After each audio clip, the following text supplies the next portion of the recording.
자, 여러분 안녕하세요. 민법 연습 2 제 13회 수업 시작하도록 하겠습니다. 이번 주는 여러분들과 함께 채권의 강제 집행 절차, 특히 이제 추심 명령, 추심 명령이나 전부 명령 또는 채권의 압류, 가압류 이런 내용을 중심으로 해서 살펴보도록 하겠습니다. 지난 시간까지는 민법의 중요 쟁점들과 관련된 내용들을 주로 살펴봤는데요.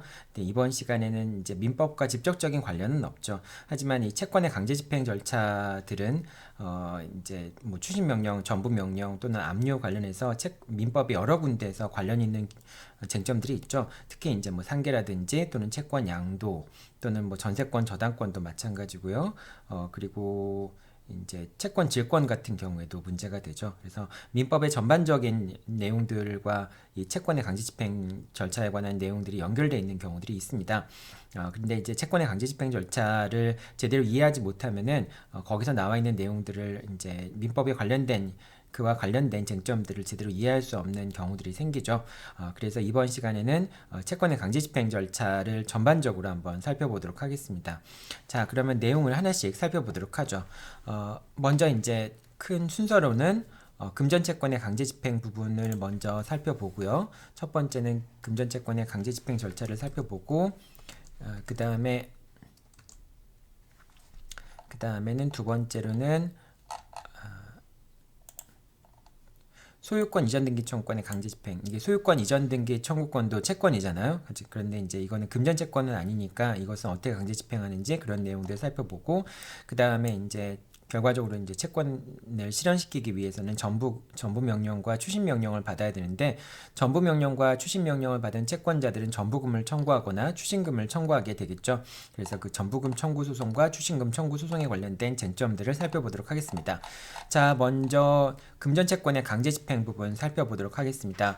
이제 금전채권의 강제 집행은 이제 가압류로부터 시작이 되긴 하죠. 먼저 이제 압류부터 살펴보도록 하겠습니다. 압류라고 하는 것은 채권의 지급 금지를 얘기하는 겁니다. 우리가 그 이제 상계 부분에서 상계가 허용되지 않는 채권 중에서 지급 금지된 채권이라는 표현을 쓰잖아요. 그 지급 금지된 채권이라고 하는 것이 압류된 채권을 의미하는 것입니다.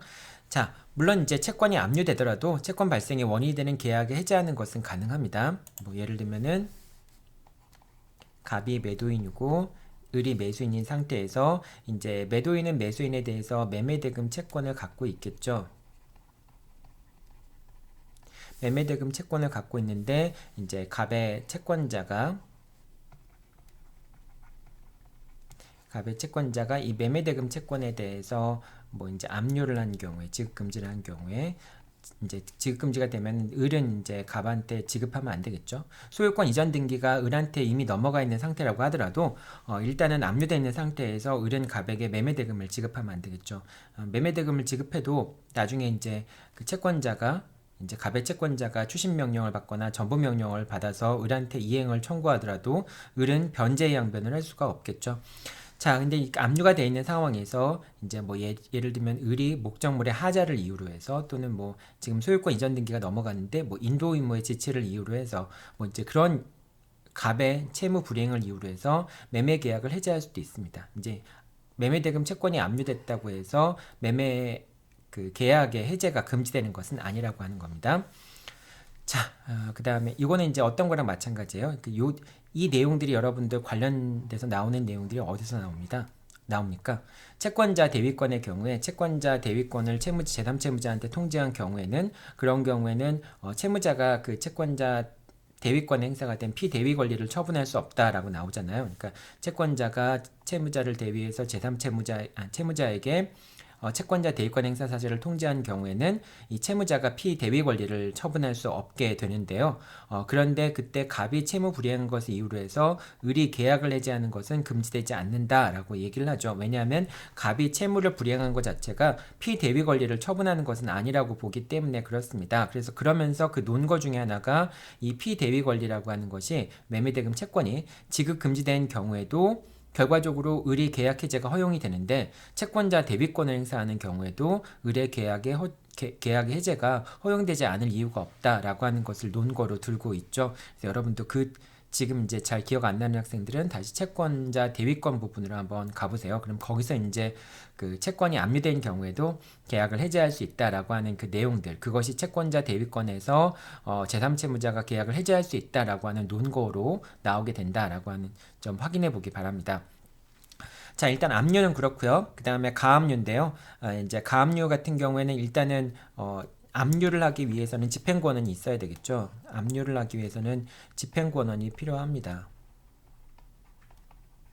근데 가압류 같은 경우에는 뭐 이제 압류를 집행권원을 받는다는 얘기는 소송을 제기해서 확정 판결을 받는다라고 하는 걸 의미하는 것이죠. 그래서 집행문을 부여받아야 되는데 그렇게까지는 시간이 많이 걸리겠죠. 그렇기 때문에 그 전이라도 이제 그 채무의 지급을 금지해서 가압류를 하게 됩니다. 자, 가압류는 당연히 뭐 이제 그 소명을 해야 되겠지만은 집행권원까지는 필요 없는 거죠.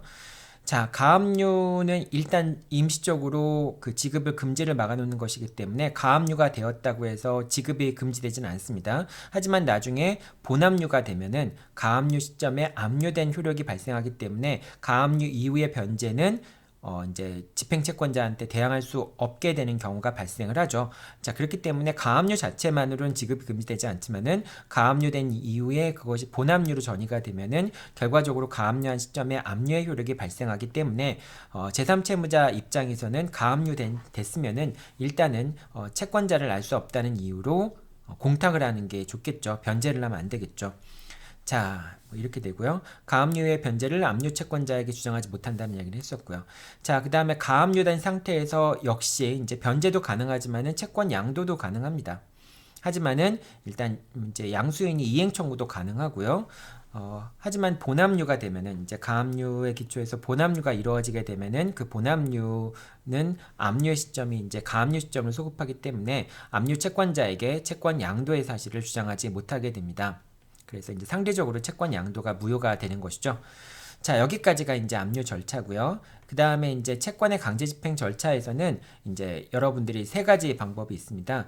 이제 압류 및 추심 명령을 받는 경우도 있고요. 또는 이제 압류 및 전부 명령을 받는 경우도 있고, 그리고 또 배당 요구가 들어가는 경우가 있습니다. 이런 세 가지 경우가 있는데요. 이 중에서 이제 독특한 것은 압류 및 전부 명령입니다. 압류 및 전부 명령 같은 경우에는 채권자가 전속적인 만족을 얻게 됩니다. 그러니까 전부 명령을 받는 채권자가 그 채권 자체를 가져버리기 때문에 그렇기 때문에 그 채권에 대해서 독점적인 만족을 얻게 되는 것이죠. 그렇기 때문에 압류 및 전부 명령할 때 이 전부 명령은 사실상 우선 변제 받는 거나 그 채권으로부터 우선 변제 받는 거나 다를 게 없어요. 반면에 채권의 추심 명령이나 배당 같은 경우에는 채권자가 여러 명이 있으면은 그 배당 요구를 한 채권자 또는 추심 명령을 받아서 결과적으로 이제 추심과 이제 배당이 연결이 되는데요. 이 경우에는 채권자들이 자신의 채권액에 비례해서 안분 배당을 받게 됩니다. 그런 점에서 전부 명령과 추심 명령, 배당 할 때 전부 명령은 약간 좀 채권의 강제 집행 부분에서 사실상 우선 변제와 같은 효력을 갖기 때문에 다른 것과 좀 다르죠. 그래서 뒤에서 보겠지만은 이 전부 명령은 다른 채권자들이 있는 경우에는 전부 명령 자체가 무효가 됩니다. 왜냐하면 다른 채권자들이 여러 명이 있는데 한 사람의 채권자에게만 전부 명령을 내려줘 버리면은 그럼 그 채권자만이 그 하나의 이제 그 집행된 채권에서 피압류 채권에서 전부 만족을 얻기 때문에 다른 채권자들은 아무것도 얻지 못하죠. 반면에 추심 명령 같은 경우에는 추심 명령을 받았을 때 다른 채권자들이 이제 압류를 하거나 가압류를 했다라고 한다면은 그 받은 추심금을 법원에 공탁을 해야 되거든요. 이제 법원에 그 추심금을 신고하기 전에 다른 채권자들이 압류를 하거나 그러면은 그 추심금을 법원에 공탁해야 됩니다. 그럼 그 공탁금을 가지고 배당 절차가 이루어지게 됩니다. 그렇기 때문에 추심명령 받은 채권자가 그 피압류 채권에서 전속적인 만족을 얻지 못하게 됩니다.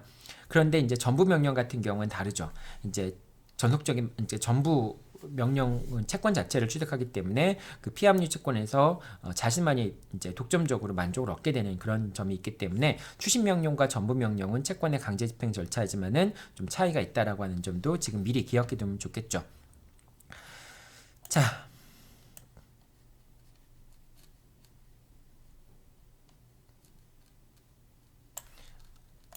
그러면 이제 배당 절차가 이루어지는 건데요. 이제 추심 명령과 전부 명령은 뒤에서 살펴보도록 하고요. 여기서는 먼저 배당 절차에 대해서 살펴보도록 하겠습니다. 자, 그럼 배당은 언제 이루어지는 것이냐? 이런 경우에 배당이 이루어집니다. 세 가지 경우에 배당이 이루어지는데요. 첫 번째는 추심금을 공탁하는 경우가 있습니다. 이제 채권자, 이제 집행 채권자가 추심 명령에 따라서 추심금을 받게 되면은 법원에 이제 추심금을 신고를, 이제 채권액을 신고를 하게 됩니다. 추심받은 채권액을 신고를 하게 돼요. 이제 그렇게 되면 법원에 채권액을 신고하면은 채권이 소멸하게 됩니다. 이제 그렇게 되고 이제 당연히 이제 그 추심받은 채권액을 채무자한테 돌려줘야 되는데 뭐 이제 채권자가 추심 명령 받은 추심 채권자가 자기 채권액에 충당을 하고 남은 금액을 채권자한테 채무자한테 돌려주게 되겠죠. 그런데 만약에 이제 그 추심 채권자가 받은 추심금을 법원에 신고하기 전에 다른 채권자가 그 해당 채권에 대해서 압류를 하거나 또는 가압류를 하거나 또는 배당 요구를 하게 되면은 그럼 추심금을 이제 받은 채권자는 추심 채권자는 그 금액을 자신의 채권에 충당하지 못하고 공탁을 해야 됩니다. 공탁을 하게 되면은 그 다음에 그 공탁받은 금액에 대해서 배당 절차가 개시가 됩니다. 그래서 이제 채권에 대한 배당 절차가 이루어지게 되는 거고요.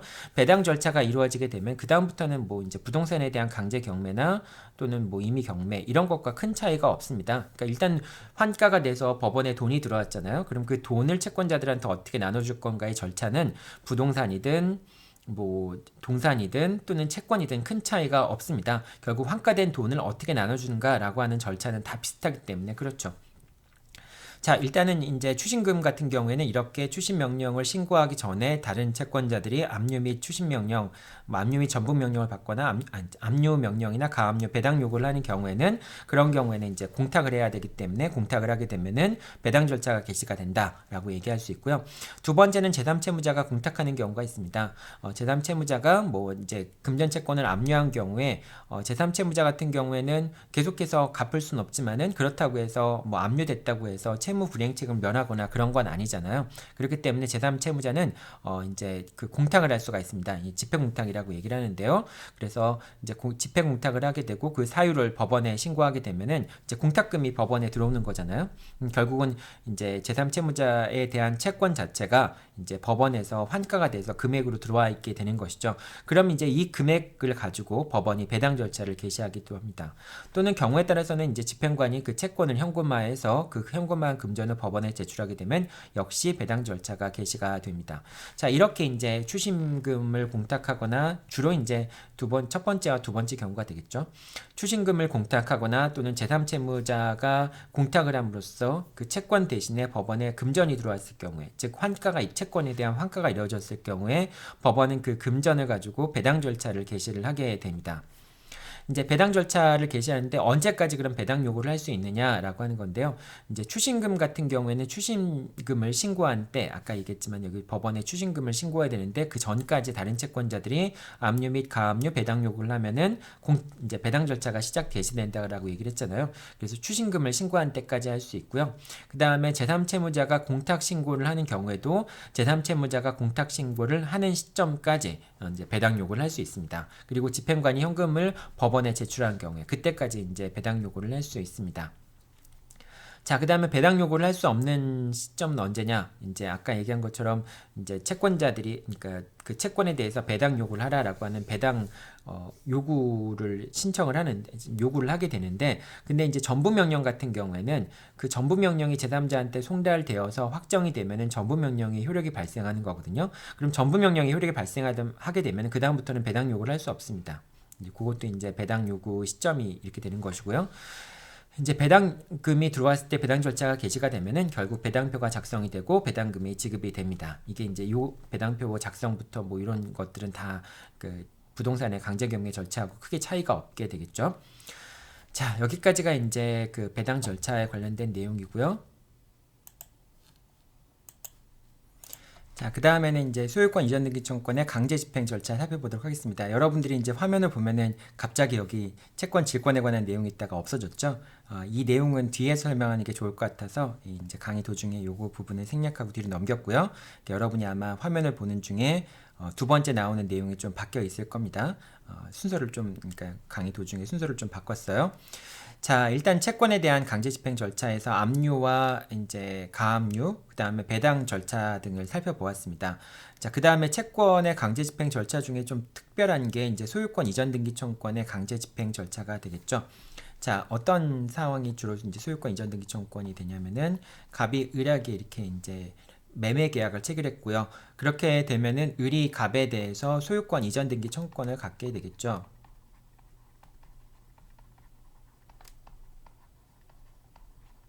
소유권 이전 등기 청구권을 갖게 됩니다. 자, 이것도 이제 재산적 가치가 있는 권리이니까 이제 을의 채권자라고 하는 병, 이제 을의 채권자인데요. 을의 채권자인 병은 이 소유권 이전 등기 청구권을 강제 집행할 수 있겠죠. 그럼 이 소유권 이전 등기 청구권 같은 경우에는 전부 명령이나 그런 건 안 되고요. 오직 이제 추심 명령만이 가능합니다. 전부 명령을 하게 되면 결과적으로 이제 갑이 병한테 소유권 이전 등기를 해주게 되고 병이 소유권을 취득하잖아요. 그러니까 이런 것은 허용되지 않고요. 오로지 이제 소유권 이전 등기 청구권에 대해서는 추심 명령만이 허용이 됩니다. 그러면은 결과적으로 이제 어떤 흐름에 따라서 소유권 이전 등기 청구권에 대한 강제 집행이 이루어지게 되느냐? 을의 입장에서는 어떻게 하겠어요? 을의 입장에서는 을의 이제 병의 입장에서는 이제 자신이 을에 대해서 갖고 있던 채권을 실현하기 위해서는 어떻게 해야 되겠습니까? 일단 X에 대한 소유권 이전 등기를 이제 을에 대해서 소유권 이전 등기가 이루어지도록 만들어야 되겠죠. 그래서 X를 을의 소유물로 만들어 놓은 다음에 그 다음에 그 X를 병에 강제 집행하는 방법으로 이제 병이 만족을 얻게 되겠죠. 자, 그러면은 이 X를 을의 명의로 돌려놓은 을의 책임재산으로 만들어 놓는 방법은 어떤 방법이 있을까요? 여러분들이 쉽게 생각할 때는 첫 번째는 채권자 대위권의 방법을 한번 생각해 볼 수 있겠죠. 채권자 대위권을 통해서 이제 병이 을을 대위해서 갑에게 소유권 이전 등기를 청구하는 방법을 생각해 볼 수 있겠죠. 근데 이거는 이제 채권자 대위권이라고 하는 민법에 규정되어 있는 실체법상의 권리인 것이고요. 집행 절차를 통해서 이제 그렇게 강제 집행하는 방법도 있습니다. 그래서 두 번째는 이제 을의 갑에 대한 X 이제 소유권 이전 등기 청구권에 대해서 요거를 이제 A 채권이라고 할게요. 이제 기니까 이 A 채권에 대해서 을이 압류 및 추심 명령을 받아요. 압류 및 추심 명령을 받고 나서 그 다음에 병이 이제 소유권 이전 등기를 을한테 하라라고 이제 소유권 이전 등기에 대한 추심 명령을 받아서 추심 이제 이행의소를 제기를 하게 되면은 결과적으로 X에 대한 소유권 이전 등기가 을한테 이전이 됩니다. 물론 그때 등기에 관련된 서류가 을한테 이제 인도되는 것이 아니라 이제 보관자라고 하는 그 집행관 같은 사람들한테 보관자라고 하는 사람들한테 등기 관련 서류가 이전이 됩니다. 그렇기 때문에 을이 등기 관련 서류를 갖고 있지 못하기 때문에 비록 을의 명의로 소유권 이전 등기가 마쳐진다 하더라도 을이 이 X 부동산을 처분할 수 있는 길이 없어요. 자기한테 소유권 이전 등기가 없으니까, 소유권 관련된 서류가 없으니까. 그래서 일단은 을의 명의로 소유권 이전 등기가 마쳐지면은 그 다음에 병은 이제 A에 대해서 강제 집행을 신청하게 됩니다.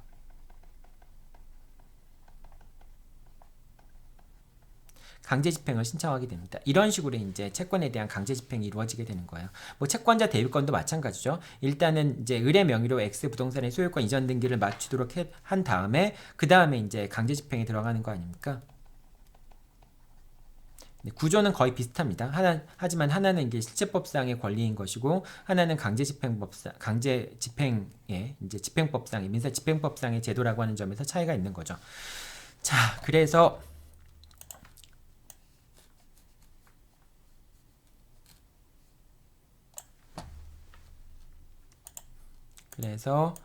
한번 보도록 하죠.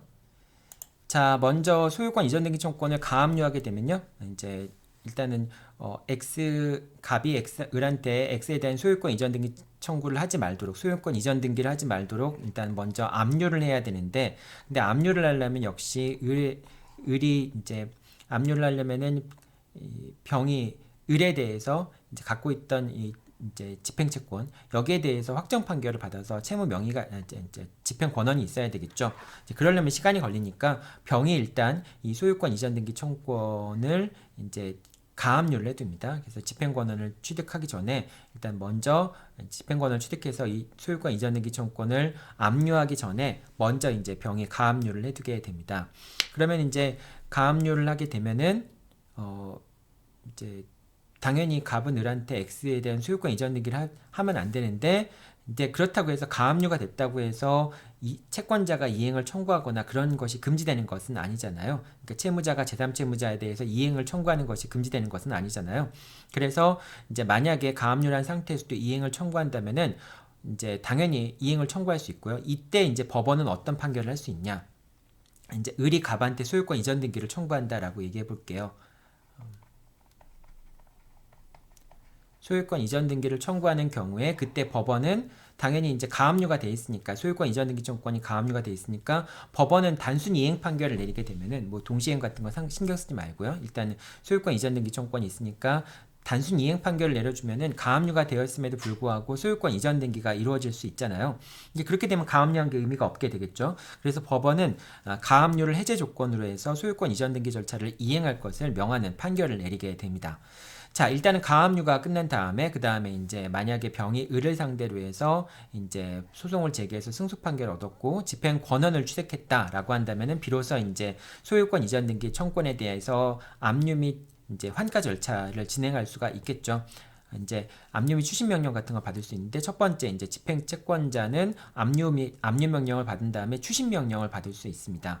이제 그 소유권 이전 등기 청구권이기 때문에 아까 채권의 강제 집행 절차는 압류 및 추심 명령 또는 압류 및 전부 명령 또는 배당 절차에 따라서 채권이 이제 강제 집행이 이루어진다라고 얘기를 했잖아요. 근데 이 소유권 이전 등기 청구권에 대해서는, 그러니까 어떤 부동산의 소유권을 이전하는 목적으로 하는 청구권에 대해서는 전부 명령 자체가 허용이 되지 않습니다. 그래서 이제 두 번째 방법인 전부 명령은 허용되지 않을 테고요. 세 번째 방법인 배당 절차인데요. 이거는 이제 소유권 이전 등기 청구권 자체가 이제 금전 채권이 아니기 때문에 이거 특별히 환가되지 않는 이상은 이제 배당 절차로 넘어가는 경우는 거의 없고요. 결과적으로 이제 추심 명령만이 이제 주로 소유권 이전 등기 청구권의 집행 방법이 됩니다. 그래서 집행 채권자가 추심 명령을 받으면은 법원은 채무자의 명의로 보관인에게 소유권 이전 등기 절차를 이행할 것을 명합니다. 그러니까 이제 그 갑은 보관인에 대해서 을의 명의로 소유권 이전 등기 절차를 이행하는 그런 절차를 이행하라, 보관인에게 을의 명의로 소유권 이전 등기 절차를 이행하라, 이런 식의 판결을 내리게 됩니다. 이제 결과적으로 이제 등기 관련 서류라든지 이런 거를 보관인이 넘겨받아서 보관인이 을의 명의로 소유권 이전 등기를 신청을 하게 되겠죠.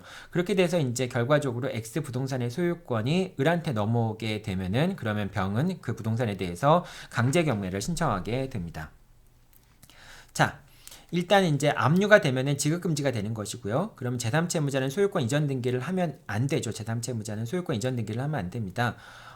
그리고 만약에 이제 갑이 을에 대해서 소유권 이전 등기를 했을 경우에, 원래라면 이제 변제의 효력을 압류된 다음에는 변제 효력을 주장할 수 없죠. 하지만 일단 갑에서 을로 소유권 이전 등기가 넘어가면은, 그러면 을 명의의 등기가 무효가 되는 것은 아닙니다. 이제 변제가 무효라고 해서 을 명의 등기가 무효다라고 하는 걸 무효화시키면은 결과적으로 소유권 이전 등기 청구권을 이제 압류해서 추심 명령 받으면은, 그 추심 명령 받는 이유가 뭐예요? 을의 명의로 소유권 이전 등기를 마치기 위해서 추심 명령을 받는 거죠. 그렇기 때문에 압류 명령이 있다 할지라도 갑이 을에게 소유권 이전 등기를 해주면은 그 자체 을의 명의 소유권 이전 등기를 무효로 할 필요는 없겠죠. 그렇기 때문에 일단 압류 명령에 반해서 소유권 이전 등기가 이루어졌다고 해서 을 명의의 등기가 무효가 되는 것은 아닙니다. 그런데 아까 보관인한테 소유권 이전 등기 절차를 이행한 경우와 달리 갑이 을에게 소유권 이전 등기 절차를 자발적으로 이행해 줬다라고 한다면은 등기 관련 서류, 이제 제일 중요한 게 등기 필증이 되겠죠. 등기 필증을 갖고 있어야지만 이제 등기가 가능하니까 등기 필증 같은 등기 서류를 을한테 넘겨주겠죠. 그러면 을은 등기 관련 서류를 자기가 보관하고 있기 때문에 저 X를 처분해 버릴 수가 있겠죠. 그래서 을이 X를 처분해 버리게 되면은 결과적으로 병은 강제 집행할 수가 없겠죠. 만약에 추심 명령을 받았다고 한다면은, 이제 압류 및 추심 명령을 받았다고 한다면은 법원에서는 이 추심 명령의 경우에 보관인에 대해서 을의 명의로 소유권 이전 등기 절차를 이행하라라고 하니까 등기 관련 서류를 보관인한테 주게 됩니다. 그러니까 결과적으로 채무자가 자신의 명의로 소유권 이전 등기가 마쳐진다 하더라도 자신의 명의가 있다는 이유만으로 이 부동산을 처분할 수 있는 길이 없어지게 되죠. 그러니까 당연히 병은 그냥 여유 있게 X 부동산에 대해서 강제 경매를 신청하면 됩니다. 이런 점이 이제 추심 명령과 이제 그냥 자발적으로 소유권 이전 등기를 해준 것의 차이점이긴 한데요. 그런 차이가 있지만은 그렇다고 해서 압류 명령에 반해서 이루어진 을 명의의 소유권 이전 등기가 무효로 된다고 보지는 않습니다. 자, 그런데 만약에 아까 얘기한 것처럼 을이 자신의 명의로 소유권 이전 등기가 돼 있다는 것을 기화로 해서 이 X 부동산을 제3자한테 팔아버릴 수가 있겠죠. 이제 그렇게 되면 결국 더 이상 병이 강제 집행을 할 수 없게 될 겁니다. 이 경우에는 채무자와 제3채무자는 이제 병에 대해서, 그러니까 이제 소유권 이전 등기를 해줌으로써 을이 이 목적물을 제3자한테 처분해 버렸다라고 한다면은 갑과 을은 이제 불법행위를 이유로 해서 불법행위 책임을 지게 됩니다. 즉 압류 명령에 반해서 소유권 이전 등기를 해줌으로써 병이 강제 집행하는 것을 막았다라고 하는 이유 때문에 결과적으로 병은 갑과 을에게 불법행위로 인한 손해배상 책임을 물을 수 있게 됩니다. 이때 불법행위로 인한 손해배상을 통해서 받을 수 있는 금액은 무엇이냐? 만약에 이게 추심 명령을 받아서 강제 집행 절차를 통해서 병이 배당받을 수 있었던 금액이 있다면은 그 금액에 해당하는 것만큼이 이제 병의 손해라고 얘기를 할 수 있겠죠. 그래서 병은 그 금액에 해당하는 금액에 해당하는 만큼을 손해로 주장하면서 갑과 을에게 손해배상을 청구할 수 있게 됩니다. 이게 이제 소유권 이전 등기 절차의 강제 집행 절차라고 얘기할 수 있습니다. 자, 다음으로 전부금 청구 살펴보도록 하겠습니다. 이제 채권이 압류가 돼서 전부 명령이나 추심 명령이 떨어진 경우에 어떻게 처리가 되는지 그런 내용들 살펴보도록 하겠습니다. 먼저 전부금 청구인데요. 전부금 청구 같은 경우에는 이제 일단은 당사자부터 이제 명확히 해두죠. 갑이 압류 채권자, 그 다음에 이제 을이 채무자, 그 다음에 병이 제3 채무자가 됩니다. 갑이 채권자, 을이 채무자, 그 다음에 병이 제3 채무자가 됩니다. 그 다음에 갑이 을에 대해서 갖고 있던 채권을 이제 청구 채권이라고 얘기하기도 하고요. 또는 뭐 집행 채권이라고 얘기하기도 합니다. 그 다음에 을이 병에 대해서 갖고 있던 채권을 이제 피압류 채권 또는 뭐 피전부 채권, 뭐 추심 명령이라고 한다면은 피추심 채권이라고 얘기하진 않고요. 피전부 채권 뭐 이런 식의 피압류 채권 이런 식의 표현들을 사용하게 됩니다. 자, 뭐 이렇게 일단은 용어 정리부터 하고서 들어가도록 하죠. 자, 그럼 하나씩 보도록 하죠. 일단은 갑이 을에 대해서 이제 채권을 갖고 있고요. 청구 채권, 집행 채권을 갖고 있고요. 그 다음에 이제 을이 병에 대해서 피압류 채권, 이제 지급 금지되는 피압류 채권이라고 얘기할 수 있겠죠. 채권을 갖고 있을 때 그것에 대해서 이제 이 채권에 대해서 이제 갑이 전부 명령을 받아서 전부금을 청구하는 거죠. 전부금을 청구하게 되는 겁니다. 자, 한번 보죠. 전부 명령의 효력 같은 경우에는 피압류 이제 전부 명령의 효력이 있으면 갑이 을한테 이제 그 전부금을 청구할 수 있게 되는데, 일단 전부 명령의 효력과 관련해서 갑이 을이 이제 병에 대해서 갖고 있던 피압류 채권, 이 피압류 채권이 존재하지 않게 되면 전부 명령은 소급해서 실효가 됩니다. 그러니까 당연히 이 채권이 그대로 갑한테 귀속이 되는 거니까 이 채권 자체가 존재하지 않는다라고 한다면은 전부 명령이 효력이 없다라고 봐야 되겠죠. 그래서 일단은 피압류 채권, 이제 전부 명령이 대상이 된 채권이 존재하지 않으면은 전부 명령 자체는 효력이 없다라고 하는 겁니다. 이거 너무나 당연한 얘기이긴 하겠죠. 자, 그 다음에 이제 청구 원인 보겠습니다. 전부금 청구에 대한 청구 원인인데요. 첫 번째는 이제 그 피전부채권이 발생해야 되겠죠. 이제 피전부채권이라고 하는 거는 요거 이제 이 채권 피압류채권, 을이 병에 대해서 갖고 있는 채권이 이제 피전부채권이고요. 그 피전부채권에 대해서 전부 명령이 내려져야 되겠죠. 이 전부 명령이 내려진다고 해서 전부 이제 명령이 확정되는 건 아니고요. 전부 명령이 내려진 상태에서 그 전부 명령이 제3 채무자한테, 여기서 지금 이 내용이 잘못됐네요. 제3자가 아니라 제3 채무자가 되겠죠. 제3 채무자에게 송달되어 확정이 되면은 그러면은 당연히 이제 전부 명령의 효력이 발생을 하게 됩니다. 이때 송달 사실은, 즉 전부 명령의 효력이 발생했다는 사실은 전부 채권자, 이 갑이 전부 채권자가 되겠죠. 이제 집행 채권자, 전부 채권자 또는 압류 채권자라고 얘기할 수 있겠죠. 이제 집행 채권자 또는 뭐 압류 채권자 또는 전부 채권자 이렇게 얘기할 수 있겠죠. 자, 입증해야 되고요. 이렇게 전부금을 청구했을 경우에 병의 입장에서 이 전부금 청구에 대해서 항변을 할 수 있어야 되는 게 있겠죠. 항변을 할 수가 있겠죠. 이거는 마치 어떤 거랑 비슷한 모양이에요. 채권 양도의 경우에 채권을 양도받은 경우에 채권을 양도한 경우에 양수인에 대한 양수금 청구에 대해서 이제 채무자가 양수인에 대해서 어떠한 항변을 할 수 있는가, 즉 채무자에 대한 항변을 사유로 가지고 양도인에 대한 항변 사유로 갖고 양수인한테 항변할 수 있는가라는 문제들이 많이 발생을 하잖아요. 그것과 비슷한 문제가 여기서 또 발생을 하게 됩니다. 전부명령이라고 하는 것은 사실상 강제집행 방법에 의해서 강제로 채권을 양도시키는 거나 마찬가지이기 때문에 그렇죠. 자, 그럼 어떤 사실을 이제 병이 주장할 수 있는가? 첫 번째는 이제 피전부채권에 관한 사항, 요 피전부채권에 관한 사항을 주장할 수 있겠죠. 자, 아까도 얘기했지만은 전부명령의 효력 중에서는 이제 피압류채권, 피전부채권이 존재하지 않으면은 결과적으로 전부명령이 무효라고 했으니까 병이 주장할 수 있는 것은 첫 번째, 피전부채권이 이제 소멸하였다라고 하는 주장을 제일 처음 주장할 수 있겠죠. 자, 일단은 첫 번째 문장부터 설명을 할게요. 이제 피전부채권은 동일성을 유지한 채로 그대로 갑한테 가니까 결과적으로 전부명령이 있게 되면은 채권자가 변동된 것과 마찬가지인 결론을 가져오게 되겠죠. 그렇기 때문에 제3채무자는 을한테 주장할 수 있었던, 즉 피전부 이제 을한테 채무자한테 주장할 수 있었던 사유를 갖고 피전부채권자에게, 그러니까 이제 이 을이라는 사람이 피전부채권자가 되겠죠. 그러니까 전부명령을 당한 그런 채권자가 되는 거니까 피전부채권자, 갑은 전부채권자가 되죠. 여러분이 용어 때문에 되게 많이 헷갈릴 수도 있을 것 같아요. 그 피압류채권, 피전부채권, 집행채권, 뭐 청구채권 또는 집행채권자, 압류채권자, 전부채권자, 그 다음에 이건 피전부채권자, 피압류채권자, 채무자, 이제 피전부채무자, 피압류채무자, 뭐 이런 식으로 되니까 용어가 좀 많이 헷갈릴 것 같습니다.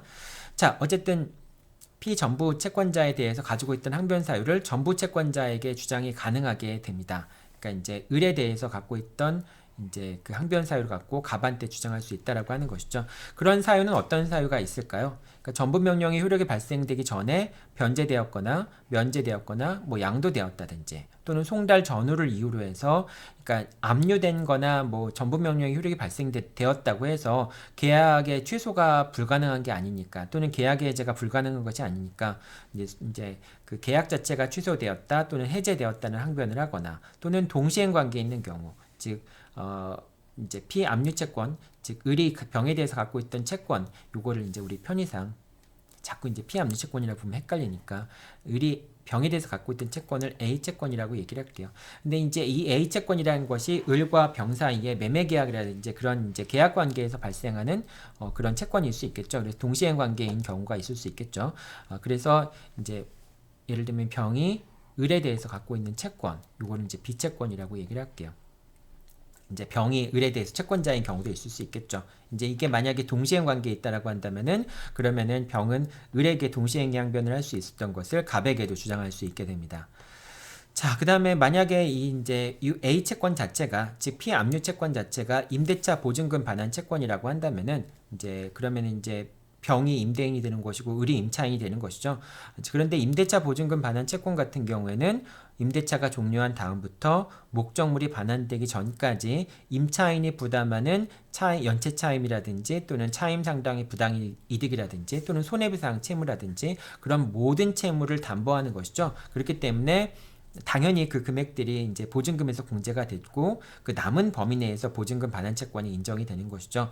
따라서 만약에 이제 이 A 채권, 즉 피압류 채권이 보증금 반환 채권이라고 한다면은 그러면은 병은 이제 그 을이 부담하는 채무, 연체 차임이라든지 이런 것들이 A 채권에서 공제되었다라고 하는 공제 양변을 할 수도 있습니다.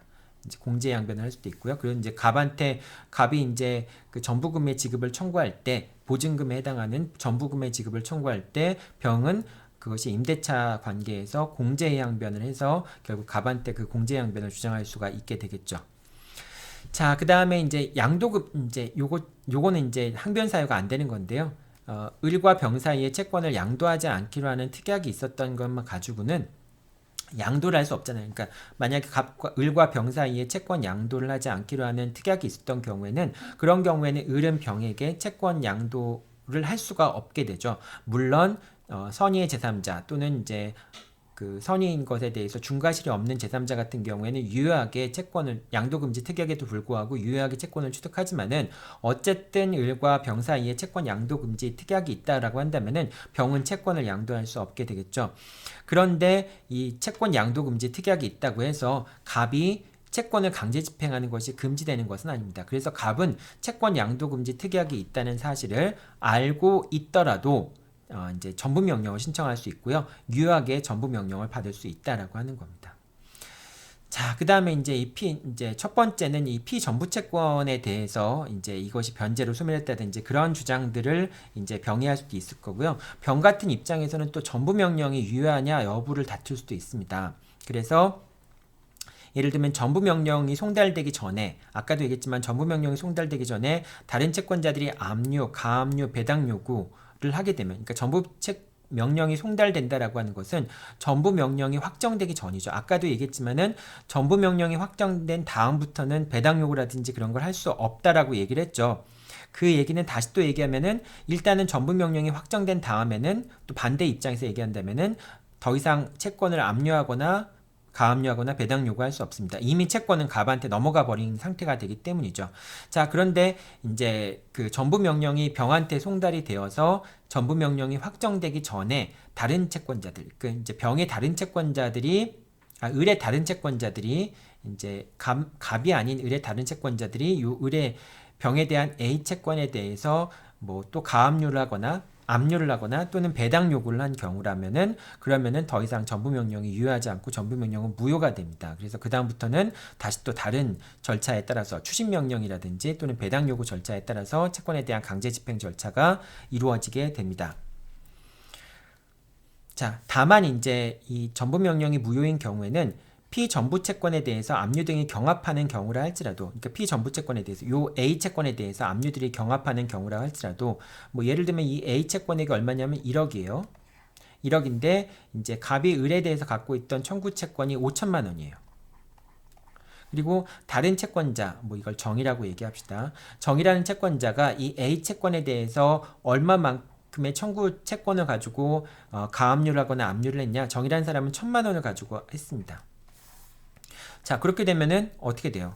이 1,000만 원이나 아니면은 이 5천만 원인데 이거는 이제 피압류 채권액이 1억이니까 충분히 병과 갑이 별도로 다 채권의 만족을 얻을 수 있잖아요. 따라서 이런 경우라고 한다면은 이제 채권액이 서로 중첩되는 것이 아니기 때문에 전부 명령 자체가 다른 채권자들의 압류가 있었다 할지라도 전부 명령 자체가 효력을 상실하지는 않습니다. 그런데 만약에 이제 갑의 채권액이 1억이 아니라 뭐 예를 들면 7천만 원이고 그 다음에 정의 채권액이 1,000만 원이 아니라 이게 뭐 8천만 원이다 라고 하면은 그러면은 이 두 금액만 합쳐도 벌써 1억 5천이잖아요. 그러니까 이 A 채권으로부터 누구도 다 이제 모든 사람이 만족을 얻을 수 없는 상태가 되지 않습니까? 근데 그런 상태에서 만약에 이제 정이 A 채권에 대해서 압류를 했는데 그런데 그 전부 명령의 효력을 계속 유지해 버리게 되면은 결국 7천만 원의 채권이 갑한테 귀속이 되고 정은 3천만 원밖에 받을 수 없는 그런 상황이 되잖아요. 그렇기 때문에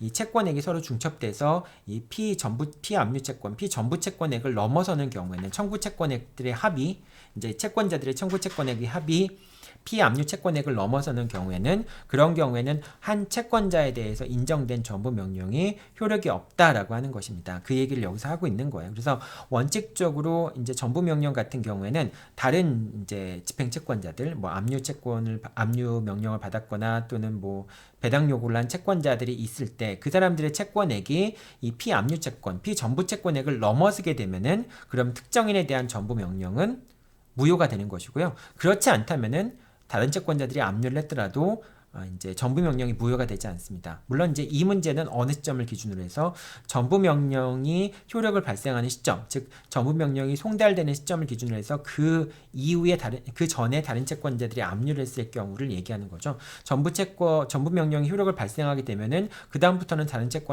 다른 채권자가 배당 요구를 하거나 또는 압류나 이제 가압류를 할 수 없으니까. 그러니까 이제 그 전에 이제 다른 채권자들이 있을 경우에 그때 전부 명령이 효력을 발생하냐 아니냐라는 것에 대한 설명을 하는 겁니다. 이건 조금 어려운 설명이려나요? 네. 자, 이렇게 되고요. 그 다음에 이건 다 지우고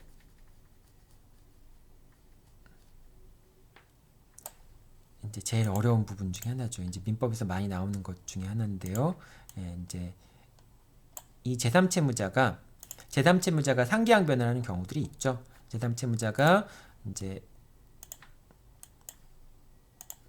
상계양변을 하는 경우가 있습니다. 즉 이제 병이 을에 대해서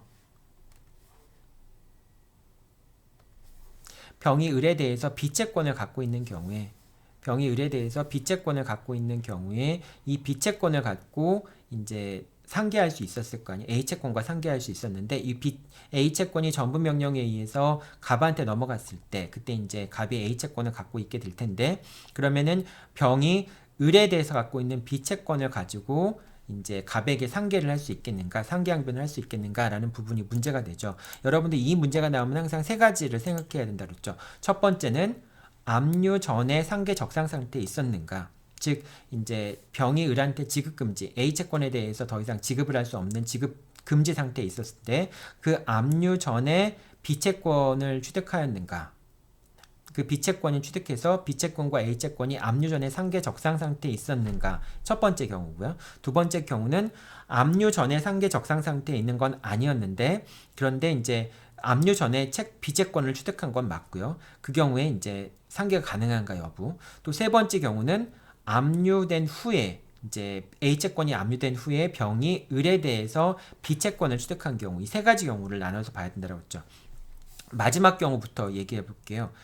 지금 압류 지급금지된 다음부터 병이 을에 대해서 B채권을 취득했다라고 했을 때 만약 이거 상계 허용하면 어떻게 됩니까? 상계 허용하면은 그러면은 뭔가 좀 이상하게 되죠. 왜냐하면 지급금지돼서 병이 을한테 지급을 할 수 없다라고 하는 사실을 알면서 지급금지가 됐으니까 이제 병이 을한테 지급을 할 수 없다는 사실을 알면서 병이 을한테 돈을 빌려줘서 채권을 취득해요. 그럼 결과적으로 이 경우에 상계가 허용되면은 그러면은 지급금지돼 있는 방법을 우회적으로 돌아가서 결국은 이제 자기 그러니까 을한테 채무를 이행해 버리는 꼴이 되잖아요. 그러니까 이 경우는 상계를 허용하면 안 되겠죠. 그래서 세 번째 경우 이제 압류 명령 송달 이후에 제3채무자가 채무자에 대해서 채권을 취득한 경우에는 상계가 불가능하게 됩니다. 이거는 이제 했고 그럼 첫 번째 지난번에 수업 시간에 1, 2, 3번 동그라미를 쳐가면서 얘기했죠. 자, 첫 번째 경우 압류 명령을 송달하기 전에 A채권과 B채권의 변제기가 이미 도래해서 이제 중요한 것은 어떤 경우죠? B채권의 변제기가 도래하는 게 중요하죠. 그러니까 왜냐하면 A채권의 변제기는 병이 기한의 이익을 포기할 수도 있기 때문에. 근데 어쨌든 이제 기한의 이익을 포기해야지 되는 거긴 하죠. 기한의 이익을 포기했든 아니면은 A채권과 B채권의 변제기가 모두 도래했든 이제 A채권에 대해서 압류 명령이 있기 전에 상계 적상 상태에 있었다면은 이건 변제기 비교하지 않고 무조건 상계가 가능하죠. 첫 번째 경우. 두 번째 경우는 압류 명령 송달 이후에 압류 명령이 송달된 다음에 이제 A채권과 이제 B채권이 압류 명령이 송달되기 전에 발생한 건 맞는데 일단 압류 명령 전에 상계 적상 상태에 있지 않은 경우에는 채무를 취득했지만 상계 적상 상태가 아닌 경우 이 경우는 어떻게 해요? 지급금지 같은 경우에는 변제기를 비교한다라고 얘기했죠. 그래서 A채권과 B채권의 변제기를 비교해 보면서 만약에 B채권의 변제기가 A채권의 변제기보다 더 빠르거나 같다면은 이제 A채권의 변제기는 기한의 이익을 포기할 수 있는 거니까 더 빠르거나 같다면은 언제나 상계가 가능하고 만약에 A채권의 변제기가 더 빠르다면 상계할 수 없는 거죠. 그래서 변제기 비교를 통해서 상계 여부를 결정을 하게 됩니다. 자, 그리고 이제 네 번째 경우는 여러분들 예외적인 경우라고 얘기를 했죠. 네 번째 경우는 예외적인 경우로서 비록 그 B채권 자체가 지급 금지된 다음에 발생한 채권이긴 하지만은 이 A채권과 B채권이 동시행 관계에 있는 채권이고 그 다음에 이 B채권이 발생할 수 있는 법률적인 기초 관계가 압류되기 전에 존재한 경우 예를 들면은 이 B채권이라고 하는 것은 구상금 채권 같은 걸 취득했는데 이 이제 매매 계약을 을과 병이 매매 계약을 체결하면서 X에 설정되어 있던 근저당권을 을이 말소해 주기로 했는데 을이 말소하지 않음으로 인해서 병이 대신 말소해서 구상금 채권을 취득한 경우, 그럴 때 이제 이 구상금 채권과 A 채권, 이제 매매 대금 채권이 되겠죠. 이것은 서로 동시행 관계에 있을 수 있겠죠. 그래서 그런 경우라고 한다면은 상계가 가능하다라고 하는 거죠. 이게 이제 맨날 나오는 얘기잖아요. 자동채권과 수동채권이 동시행 관계에 있고 자동채권의 발생의 기초가 되는 원인이 압류 이전부터 성립하여 존재하는 경우에는 비록 압류 이후에 채권이 발생했다 할지라도, 자동채권이 발생했다 할지라도 상계가 가능하다라고 하는 것이죠. 이제 그거 여러분들 기억해 두면 됩니다. 요 마지막 부분은 시험 문제 많이 나오죠, 이게.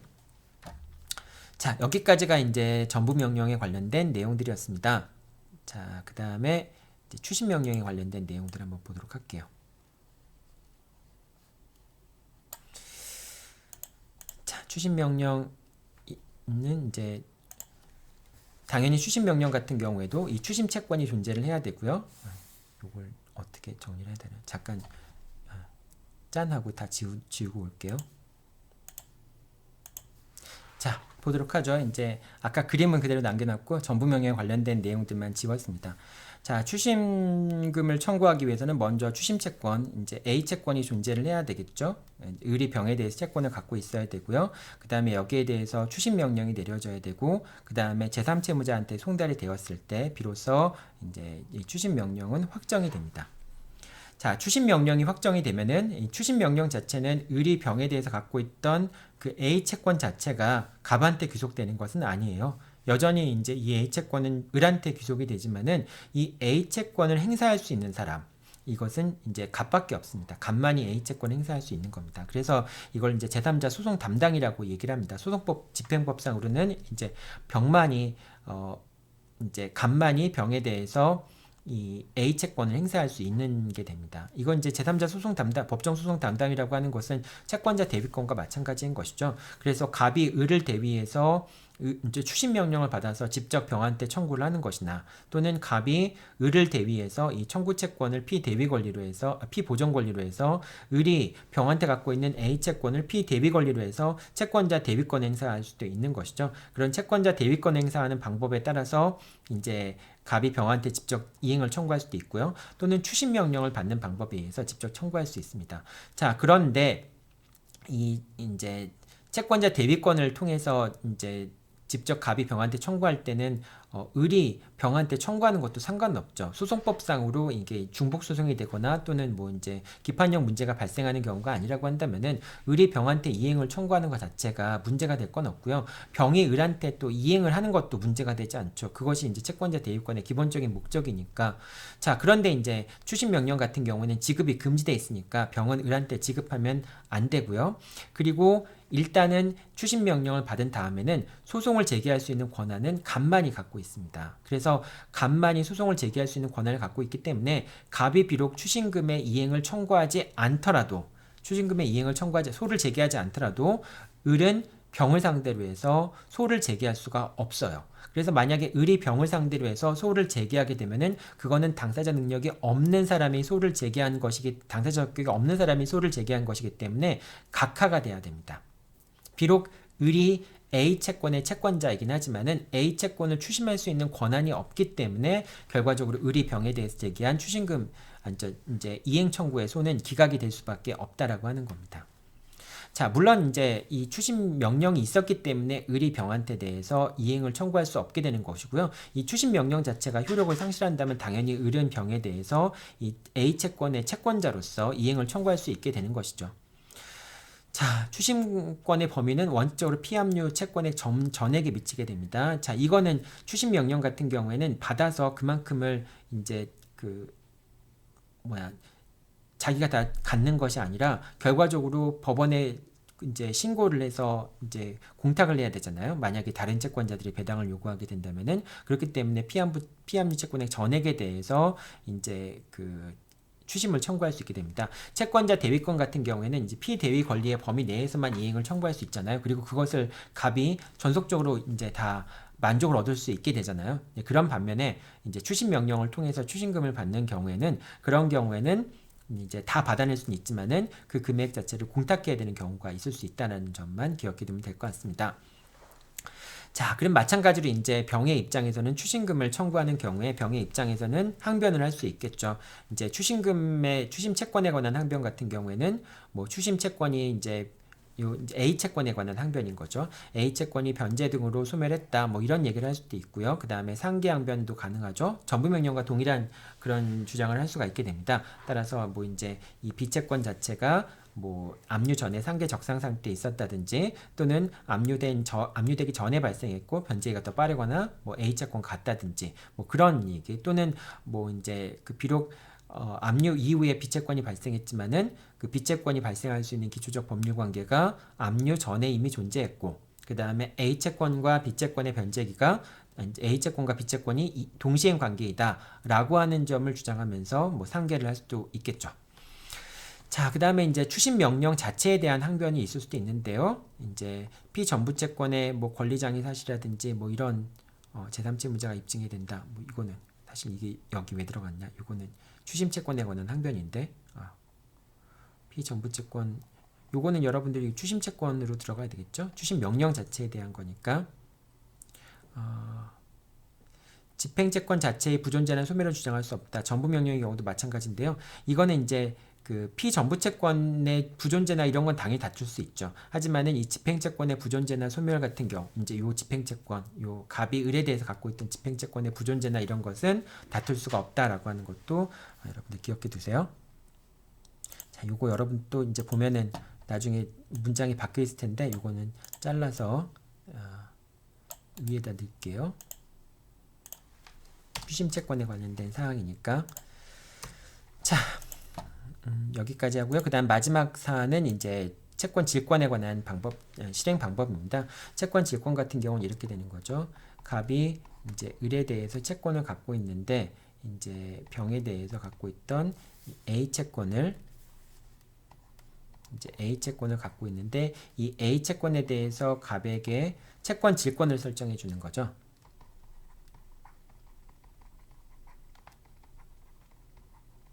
채권 질권을 설정해 주는 겁니다. 자, 이랬을 때 채권 질권이 설정되면은 이제 갑이 변제기에 을이 채무를 변제하지 않는 경우에 갑이 할 수 있는 방법은 첫 번째 직접 이행을 청구할 수 있죠. 그래서 갑은 병에게 직접 이행을 청구할 수 있습니다. 자신의 이제 피담보채권 범위 내에서 이행을 첨부할 수가 있게 됩니다. 그리고 또 이제 채권의 강제 집행 절차에 따라서 이행을 청구할 수도 있기 때문에 갑은 병을 상대로 해서 추심 명령이나 전부 명령을 신청할 수도 있습니다. 근데 보통 이제 갑이 일반 채권자의 지위에서 추심 명령이나 전부 명령을 신청하기 위해서는 집행 권한이 있어야 되잖아요.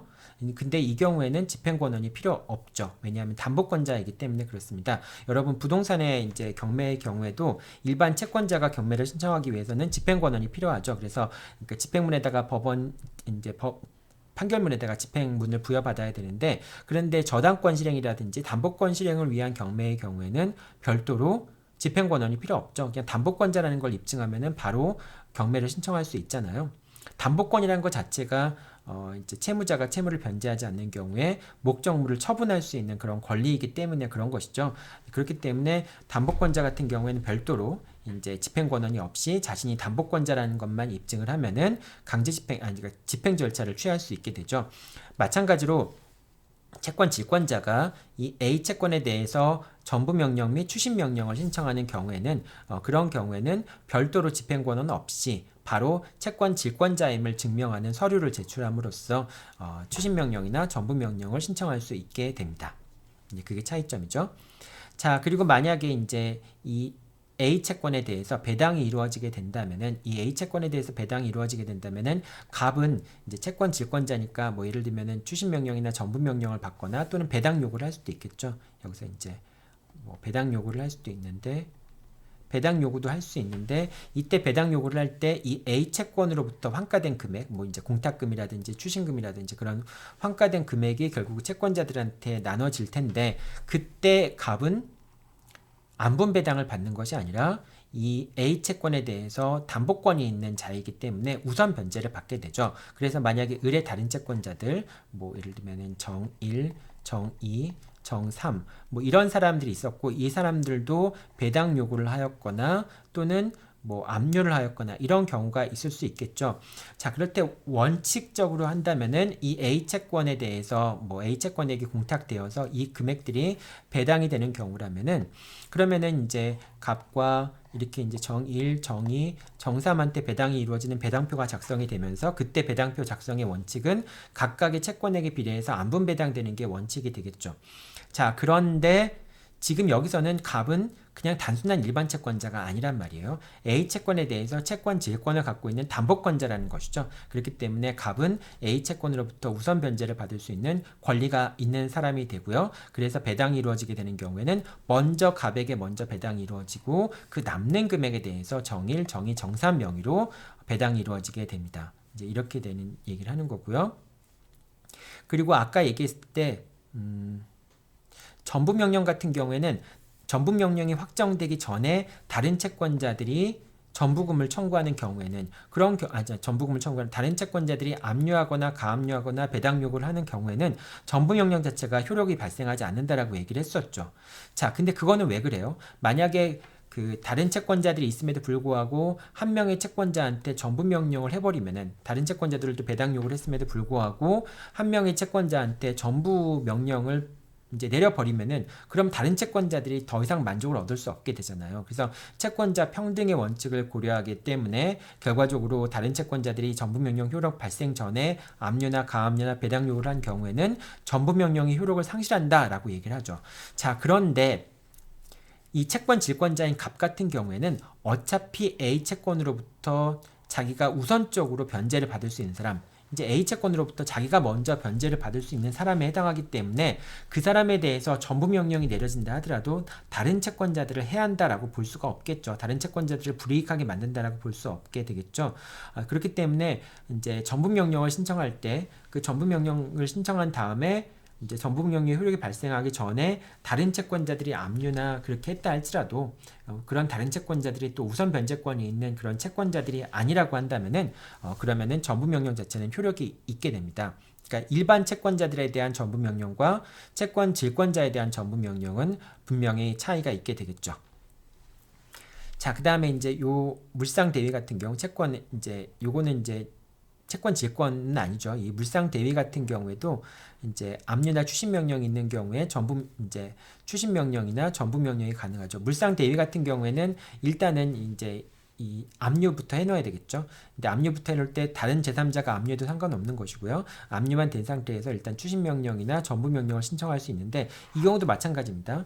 이제 추심 명령을 받아서 뭐 배당을 할 때도 일단은 갑이 우선 변제 받게 되고요. 그리고 이제 전부 명령을 받았을 때 다른 채권자들이 압류나 가압류 배당 요구를 하게 되면은 확정되기 전에 배당 요구를 하면은 그 전부 명령 자체가 효력이 없는데 물상 대위를 하는 채권자는 결과적으로 우선 변제권을 갖고 있는 채권자라고 볼 수 있겠죠. 이제 그렇기 때문에 그 경우에도 역시 우선 변제권을 갖고 있는 채권자에 대한 전부 명령 같은 경우에는 비록 다른 채권자들이 배당 요구를 하거나 뭐 압류나 가압류를 하더라도 그건 다른 채권자들을 불이익하게 만든다고 볼 수 없으니까 그 경우에는 전부 명령이 유효할 수 있다라는 정도로 여러분들이 이해하면 될 것 같습니다.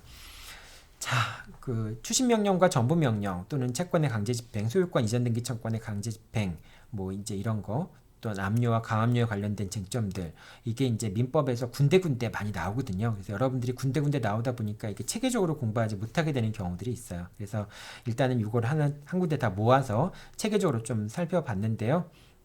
약간 좀 내용이 어려웠을 수도 있을 것 같습니다. 근데 이제 사실은 여러분들이 다 군데군데에서 다 들어본 내용들이긴 합니다. 혹시 여러분들 궁금한 점 있으면요, 게시판에 질문 올려주고요. 다음 주 화요일 날 11시에 또 궁금한 점 있으면 그 게시판 질문 중심으로 해서 여러분들한테 답변을 드리도록 하겠습니다. 네, 여러분들 수고했고요. 이제 시험 문제도 요 추심명령, 전부명령, 채권의 강제 집행에 관련된 문제입니다. 조금 약간 뭐 어렵게 느껴질 수도 있는데 좀 문제가 뭐 이제 자잘하게 좀 나오기도 하고요. 한번 여러분들이 시간에 맞춰서 한번 내용들을 파악해보고 그 다음에 답안 작성하는 연습들을 해보기 바랍니다. 자, 여러분들 수고했고요. 뭐 마지막 수업이긴 한데 나중에 사례문제 해설이 있으니까 사례문제 해설에서 마지막 수업에 대한 인사는 하도록 할게요. 네, 여러분들 수고했습니다.